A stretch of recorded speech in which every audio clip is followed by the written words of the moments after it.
Nous voici début mai. La nature revêt enfin des couleurs printanières. Profitons d'une rare éclaircie pour visiter notre jardin et voir dans quelle mesure il contribue à notre autonomie alimentaire.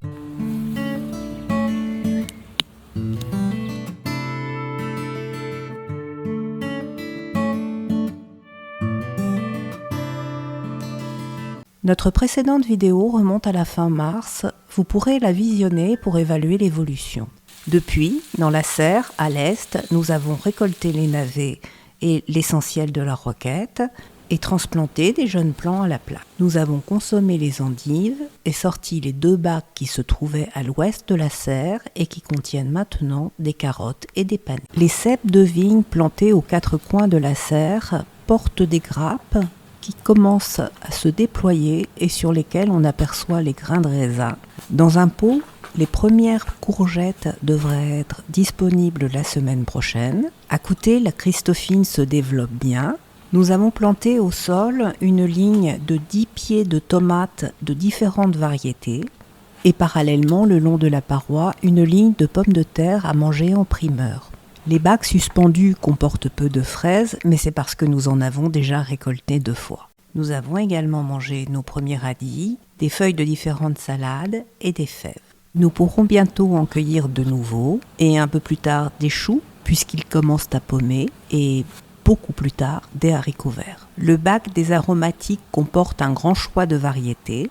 Enfin, des agrumes fleurissent et fructifient pour la 3e année consécutive. Pas de changement majeur sur les bacs dans la terrasse, sauf que nous avons consommé toutes les chicorées pain de sucre et on observe également la croissance des laitues, des batavias, des petits pois et pois mange-tout, ainsi que des plantes aromatiques. Enfin, nous avons repiqué des bêtes à cardes blanches et rouges. Dans le potager proprement dit, nous récoltons les derniers poireaux. Les pois à ramer sont pour plus tard, ainsi que le cardon. Nous avons récolté les asperges vertes, sauf celles que vous voyez, et celles que vous ne voyez pas, les petites qui sont restées sous le paillis. Des semis d'oignons et d'autres choses.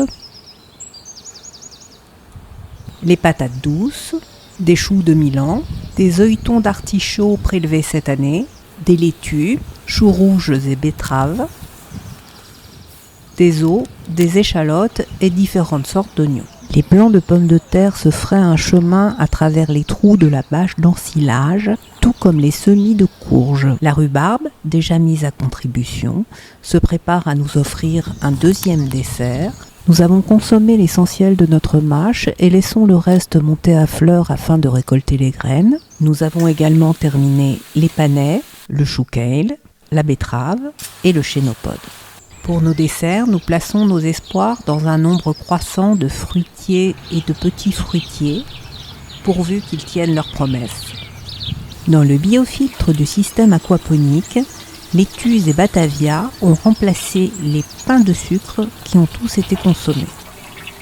Nos 11 jeunes truites, qui pesaient chacune un peu plus de 200 grammes à leur arrivée, voici maintenant plus d'1 mois, vont bien. Elles ont manifestement grossi.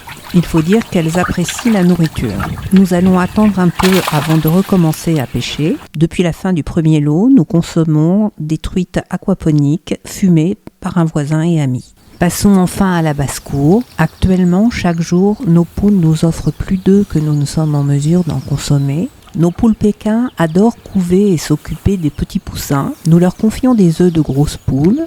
Nous obtiendrons ainsi des poulets de chair en fin d'année et des poules pondeuses, des poules rousses, des marances et même des pintades. Moins sympathiques, mais bon, personne ne nous oblige à le faire. Nous avons tué, plumé, vidé et mangé une pintade et une poule.